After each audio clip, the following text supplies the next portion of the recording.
Welcome back, horror friends, to High on Horror, your weekly fix of blood, screams, and the occasional existential crisis.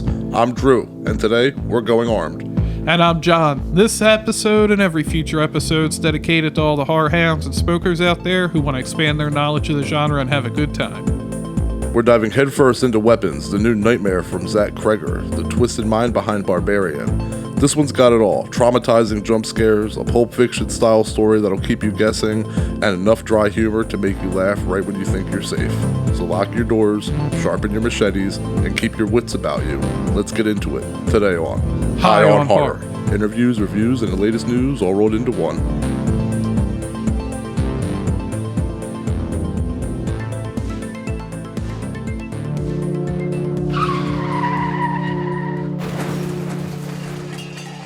And now it's time for Strain Wreck, that part of the show where we reveal what strain we're sacrificing our brain cells to and dive into the twisted headlines from the world of horror. Think of it as that moment in a horror movie when the killer's still 15 minutes away, but the stoner character has already hotboxed the cabin, accidentally summoned a demon, and somehow made friends with it. That does sound like something we would do. So today we got Gelato Cake, a potent indica-dominant marijuana strain made by crossing the creamy berry of gelato number 33 and the vanilla frosting of wedding cake. Wedding cake is one of my all-time favorite strains. I like wedding cake. Part of the cookie strain family, Gelato Cake. Well, if it's part of the cookies, why would it be a cake? Leafly doesn't explain this. Gelato Cake is very popular across North America and beyond. Consumers should know that Gelato Cake is potent and best for experienced users. I mean, just smoke it. Not that I'm encouraging drug use, but Gelato Cake is known to cause full body sedation, which can last up to a few hours. That sounds terrible when they say it's body sedation. Just say you're going to sit on the couch for a while. It sounds friendlier. Well, it's nice, I'll tell you that.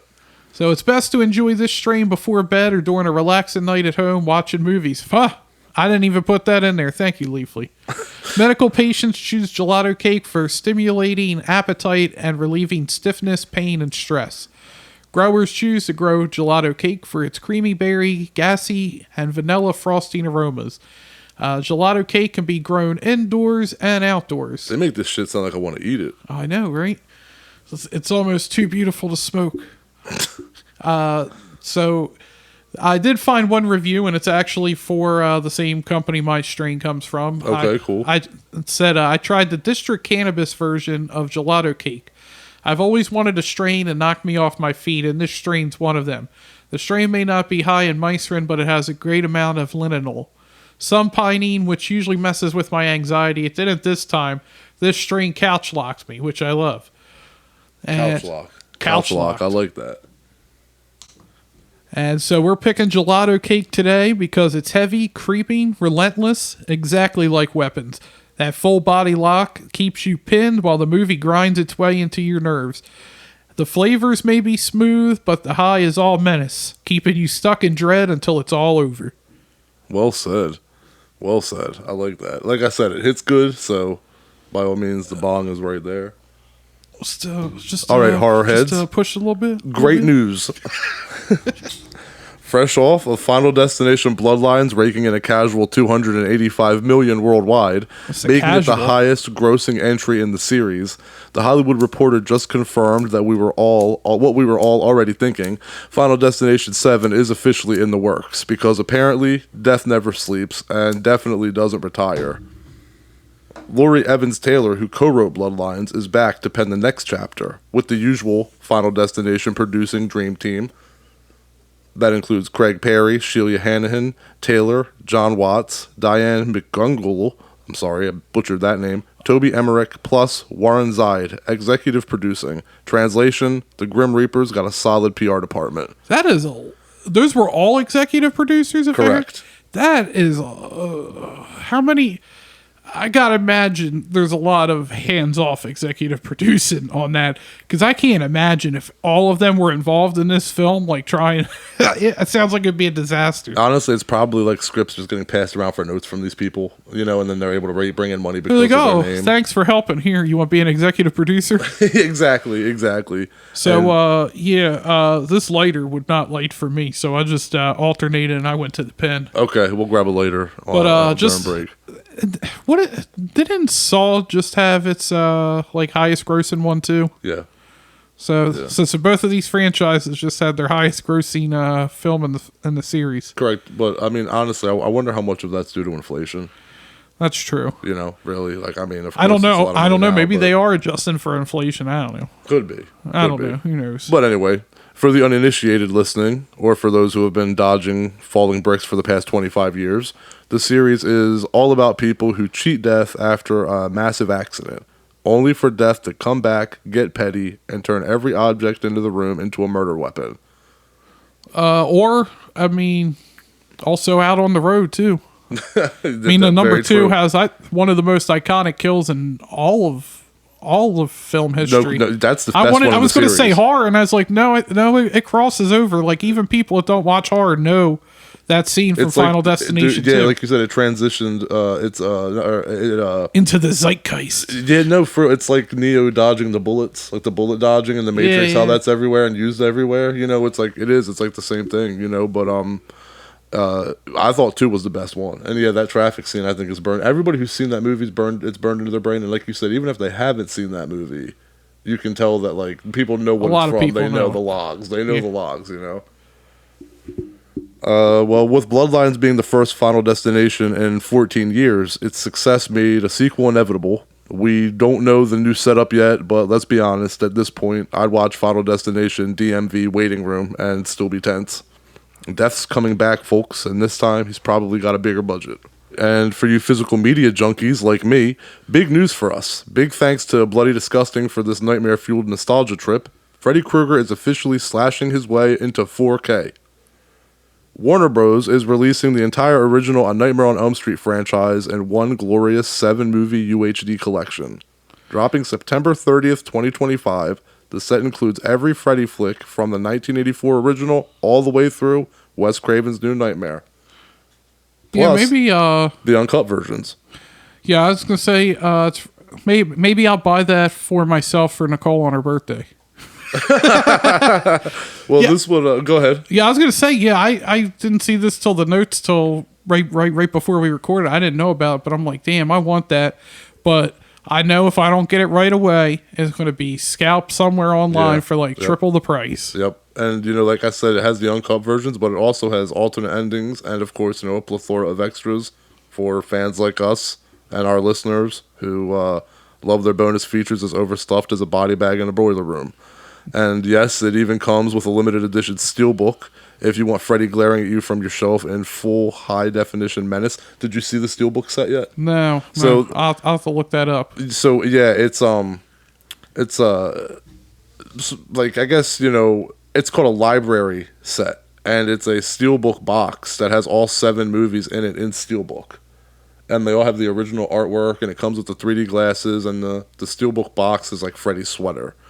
And, for those keeping score, that's 7 films, decades of dream-stalking mayhem, and one very crispy child murderer looking better than ever. Because nothing says family movie night like an undead man in a Christmas sweater with knife fingers.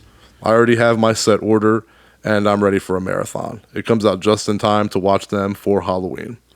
And the steelbook packaging that I was just talking about, that's like over $200. That's the bougie one, and I'm kind of like, I'm a big collector like that, so that's what I'm going for. But they did release, or they are releasing, a non-steelbook version that is just like a box set, and it's like half price of the steelbook version. So whatever one you prefer, whatever's cheaper for you. But if you want the steelbook set, I would say pre-order that one sooner than later, because that's when it's going to sell out, and you're not going to be able to find. Yeah, I ain't going to end up getting it, and I'll be like, God damn it. Also, like, this would have been nice to have when Robert Englund came to Monster Mania. Oh yeah, that would have been cool for sure. I mean, I'll settle on the Nightmare 3 poster. That's fine. All right, well, I guess now let's roll into today's review of Weapons. All right, getting into Weapons here. On opening day, Weapons brought in $18.2 million here in the U.S. and Canada, and another $11.5 million coming from overseas. That's a worldwide total of $29.7 million right out of the gate. In the U.S., it opened alongside Freakier Friday and Sketch, which was originally expected to make $25 to $30 million its first weekend, But after pulling $5.7 million from Thursday previews and a big $18.2 million on Friday, that's when I went and saw it. Or actually, I'm sorry, I saw it Thursday. Projections jumped to 40 to 43 million. That's fucking good. That's really good. Are you going to check out Freakier Friday? Actually, I might because my wife really likes that movie. So I liked Freaky Friday, but I just know. So I'm trying to be the good Samaritan here. I offer. You got to make the sacrifice. Well, no, because I'd go see it with her, but the thing is, she wants to go see it with her friend and her friend's daughter. She wants to do a girl thing. So I'm trying to offer to babysit my kids plus her friend's son. I'm putting myself out there. So if that doesn't work and I'm not able to align that with what I'm compromising, I'll go see it with her. She'll see it. And so the film, and those we're recording 1:30. I guess technically it's Sunday morning. Yeah, Sunday morning. So that's the 10th. The figures as of Saturday night. The film starts at 2:17 in the morning in Maybrook, Pennsylvania. 17 kids from the same class all leave their homes at the exact same time and disappear. Their teacher, Justine Gandy, played by Julia Garner, arrives at school the next day to find only one student, Alex Lilly, played by Carrie Christopher, sitting there. And we like to compare movies. We do it a lot. It wasn't even a thing we were like, oh, this is what we should do, but we love to cover. You can't help it. Yeah, we love to compare the movies we cover to other films, so you kind of get a feel of what you're going in for. And you mentioned Pulp Fiction. I thought of that too. And I'd say Weapons kind of feels like a dark, grim, Grimm Brothers fairy tale, mixed with, I felt like the storytelling style more of Requiem for a Dream. I see that too, though. I do. And that was one of those movies you only needed to see once, and then you were good. Yeah. You see a double-sided dildo, you don't ever need to see that movie again. You know what's funny? We transition from double-sided dildo to funny. But what's funny about that is that most people, when they talk about that movie, they just say oh, I'll never watch that again. It's so disturbing. It's so disturbing. And nobody ever mentions why. And you're just like, nobody's going to double-sided dildo. That's why. I'm letting you know. Only on High on Horror. Spoiler alert. It was the double-sided dildo. We definitely set a record for how many times we can say dildo in an episode. And without giving too much away, it's told in chapters, and each one connects to the other in an unexpected way. We see a small town gripped by mass disappearance with no answers, neighbors turning on neighbors. In a way, it feels like the monsters are due on Maple Street from the Twilight Zone. That was a good comparison. And director Zach Kreger said in an interview with Rotten Tomatoes that it all started with the idea of kids disappearing, one kid showing up to school and their teacher showing up. He didn't know why it happened until about page 50 of the script. He said he thought it was a good hook. He said, where's it going? I don't know. Let's find out. And it took to 50 pages of writing before he finally decided where it was going to go. And so is this one worth your hard-earned money in the theaters? Should you wait for it to hit streaming or maybe just skip it altogether? So let's get into that. We've seen this kind of protagonist before, but never quite like this. Weapons isn't just another horror entry for 2025. It's one of the most original, unnerving, and downright audacious genre film in years. And that's saying something because 2025 has been a fucking killer year for horror. And we've still got 4 months left.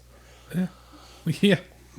Bring Her Back and Sinners were sitting pretty at my number 1 and 2 of the year, but Weapons just blew past them like a blood-soaked freight train. And I'm sorry, the weed got me. I heard Sinners, and what was your other one?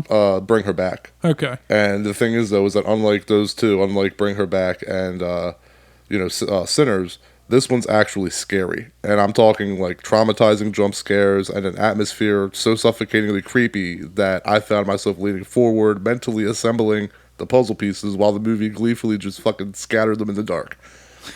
And what I didn't expect going in was the Pulp Fiction style anthology structure. It's a narrative gamble, and it pays off beautifully, especially in the final chapter when all of the threads collide in a way that's both satisfying and deeply unsettling. This isn't just a horror. It's not just horror. It's a dissection of violence as cultural currency and the way brutality becomes both entertainment and inheritance. You leave entertained, but also a little guilty for enjoying yourself so much. And yes, Weapons is scary, but it's also like fun, dry, blink and you'll miss it humor woven into moments of unbearable tension. There's one late scene moment of triumph where I found myself both thinking hell yeah and laughing out loud. John, I'm sure you know what I'm talking about. And because even in victory, the film refuses to let you feel entirely safe, and like that's the kind of total tightrope horror rarely walks well. And the violence is shocking, yes, but it's not gratuitous. It's purposeful. Every brutal moment is there to unsettle, to force you to confront how quickly fear turns into fascination. And this movie has guts and teeth, and it's not afraid to bite.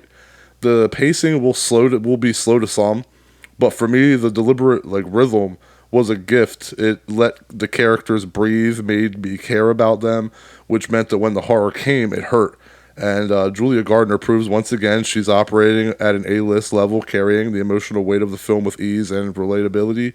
Josh Brolin, though, he steals the show. His tough guy armor laced with Dad's unshakable love and razor dry humor. He made me instantly. He was compelling, and he's the in every movie he's in.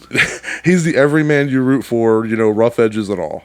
And director Zach Kreger is fast becoming horror's reigning master of audience trauma.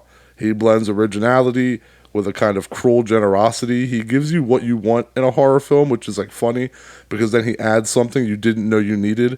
And Weapons is proof of that. He's not a one-hit wonder. He's shaping the genre's future. And Zach lost someone close to him as a result. And as a result, he started writing Weapons to get the pain out that he was feeling. But I love that doesn't come through in the movie. He didn't make this another horror movie about trauma or grief. He shielded the movie from being that. He wrote it for himself out of creative urgency. And this movie isn't, quote, an examination of societal malfunction, end quote. It's just a straightforward horror movie. So without spoiling anything, I will just say this. It's my horror movie of the year by a long shot. I'm giving it a 9 out of 10. I think it's masterful, relentless in execution, and just daring enough to make you uncomfortable in all the right ways. I can't wait to see it again, and this time I'm going to try to not jump out of my seat. It's funny because I'll go with mine now. But it's funny because we don't ever share our reviews with each other, so there's a lot of sometimes overlap. Yeah. It's funny because I have some overlap with stuff that you said, and one I kind of disagreed with you on. So I'll just start off, man, I love this movie. It was so fucking good. I've heard people whine about the runtime, and yeah, I'm usually, I'm one of the first one to roll my eyes at a runtime. Yeah. And movies that just drag, but this one, I feel like the pacing hit just right. And me and you love a slow burn. And it's funny, you were talking about the chapter story. When it went to the second chapter, I'm like, okay, so I guess we're just going to follow people. What's this got to do? Oh, this is what this has to do with it. Like, it was one of those ones that at first I was just like, I don't know why we're going to follow this person. What does this got to do with it? But Zach Kreger is on a tear. Like you said, between Barbarian and this, the dude's carving out his own lane. And you can catch that little wink of twisted humor from the whitest kids you know when you least expect it in the film. Everybody does solid work, but Josh Brolin and Julia Gardner, they own this thing. Yeah. And Julia Gardner's went from like a meme. I forget what movie it's in. But you know the clip I'm talking about where it was like, you'll have to fucking kill me. Yeah, I know what you're talking about. And that clip was just like a ha-ha clip played everywhere. And now, like, she's just killing it in horror. Like, she's good in everything she's been in. And see, like, I've seen some folks calling it the scariest movie of the year, and I disagree. I feel like if you're going in expecting to be scared shitless the whole time, you're going to be let down. This isn't wall-to-wall terror. It's heavy, it's bleak, it's unsettling as hell, but it's not nightmare fuel. A couple well-placed jump scares, I mean, it got me once, and people I went with, got them a couple times. But that's not the game it's playing. What Weapons nails is how tightly everything's stitched together. It's elevated horror, but it still feels very real. The tension creeps in, the atmosphere soaks you, and it just all works. 8.2 out of 10, see it in theaters. I have it off the top of my head. Of course, we rate these movies, and then we don't remember what the scores are. So I might, in my head, I'll be like, oh, I like that movie more. But when I rated it originally, I might have rated it higher. Off the top of my head, I was Sinners, Nosferatu last year. Dude, these movies, there's been so many, and they've all really been good. It just blends together. Because I think I even had this discussion. I forget that was last year. So yeah, those would be my top 3: Sinners, Bring Her Back, and those are my 3 as well. But Jesus, Weapons. I couldn't think of the movie we're reviewing. But you said that you don't think that it's like scary. Again, I'll disagree with that, but that's fine. I'm not gonna, it's not a pissing contest over scares. But let me ask you this: and it's not me. I know that. Yeah, I know you're not being pretentious. But I'm saying I did feel like it had very much a sense of dread throughout the whole thing. There's a ghost in here with us. There was a fucking noise, and that both scared the shit out of me. We both just Josh gonna be so bad. We both turned around from the mic to talk, but yeah, we both were like, "What the hell was that?" Anyway, damn, I really lost my train of thought from what we were talking about. I didn't find it. Yes, as scary. Thank you. I appreciate you for reeling it back in. So if we agree that the 3 are both Bring Her Back, Sinners, and Weapons are both of our 3 favorite movies of the year so far, but you're saying that you don't think that Weapons was necessarily scary. Do you agree that it was scarier than Sinners and Bring Her Back? Sinners, yeah. Sinners was more stylized, kind of like Blade, but it was still great fucking movie. It's like a action westerns zombie it's awesome. It like touches a lot of different genres, but yeah, I wouldn't say Sinners was scary. I mean, it had jump scares, but so not how about scary. Bring Her Back? Yeah, I feel like that was scary. Did you feel like that was scarier than Weapons? No. No, I'm sorry. Yes. Okay, so you think Bring Her Back has the edge in scariness. Okay. Well, hey, I mean, the gelato cake got me. I answered the wrong way. But really, it's really kind of like tomato, isn't it? Because even if it's like you prefer, like they're still great. Like, I can't argue like the Bring Her Back wasn't good or not like creepy. I did think it was scary. I didn't think that it was But now that you say that, I think about maybe I just instinctually just went horror movie. Well, no, because I still think it's top 3. I don't know what I was thinking. I mean, I can see now with the other movies, I'm like, okay, maybe they weren't as scary as I thought now that I think about it, but like Bring Her Back. Okay, maybe I'll argue it wasn't as scary as it's being made out to be. Yeah. I feel like. Okay. Well, you actually said you wanted to bring something up before we ended the show about. Did we already just talk about it? I forgot about it. No, about the. Were we talking about? You said something about movies, about like the horror movies of the year. Yeah. I guess we did talk about that. Naturally happened, huh? But and then the other one was the lady I was in the theater with. So we're sitting in our seats. It's down in that row. It's like the handicap seating area, but it's not the handicaps. Yeah, it's like the seating area. I like to sit there too to isolate myself from people. So like, I don't like sitting we had next the 3 of people. us that went to go see it. We had 3 seats right there. Mm-hmm. Then there's a space, and then there's 2 seats. In case anybody had a wheelchair, they could sit there. Dude, I look over. This woman kicked off her flip-flops. Ooh. Just got her feet up on the seat. And I was like, yo, this woman going to think I have a foot fetish and just can't stop staring at her feet. Bro, I'll show you. I'll give you the visual. Pictures of Quentin Tarantino? Were you texting him? No. Dude, I just couldn't stop looking because it disturbed me. So, like, pretend this is her foot. Yeah. And, like, right there, point into my knuckle on my index finger to represent where, like, the big toe would be. Correct. Then her foot goes straight. All them Johns went 45 degrees to the right. They just slanted. That's why I should have taken your fucking flip-flops off, bro. Dude, I'm like out the corner of my eye. Like, each time I'm like, maybe it's the way she's holding her foot. Like, I can't stop looking. Vampire feet. I know. And I was like, yo, this is why I don't wear flip-flops, because I have ugly feet. My sister has long, skinny feet. And I remember one of the things, and it's hilarious thinking back on it now. One of the things that me and her got into one of the biggest fucking fights over, like legitimately hating, like mean to each other, mad, arguing for like a week over it, was because we were casting insults at each other. I told you there was that one time I told her she had that Paul Heyman hairline, and that's pretty bad. But I told her she had Lost Boys feet. Because her feet were long and skinny, and that fucking pissed her off, and I'll never forget that. Like, brothers and sisters are stupid, man. We piss each other off for no reason, but the fact that Lost Boys' feet, it was true enough to hit enough of a nerve to make you that mad. Anyway, I'm rambling. Like you said, the gelato cake's hitting. Yeah, I think it's about time to wrap this up. Yeah, sounds good. But hey, anyway, listeners, go see Weapons. I think that's the overall consensus here. We loved it, and you need to check it out. And thank us for not spoiling it, because we wanted to talk about so much more about this movie. And we didn't for you, because the trailers really do not show you what the movie's about at all. And it's a total surprise. So, and I'd only seen like teaser trailers. And before I went, I thought about watching the trailer, and I was like, no, why? I already know I'm going to see it, so why do I need to watch the trailer? Right. I'm glad I didn't, because I watched the trailer afterwards, and I was like, oh, okay, I'm glad I didn't know that. Right. Well, even so, going in, I saw the trailers, and I still had no idea what the antagonist was or is. So, like I said, so we preserved that for the review. We didn't even reveal what it was or who it is. And yeah, it was a lizard person. Not. But anyway, yeah, so go check it out. I hope you enjoyed this spoiler-free review.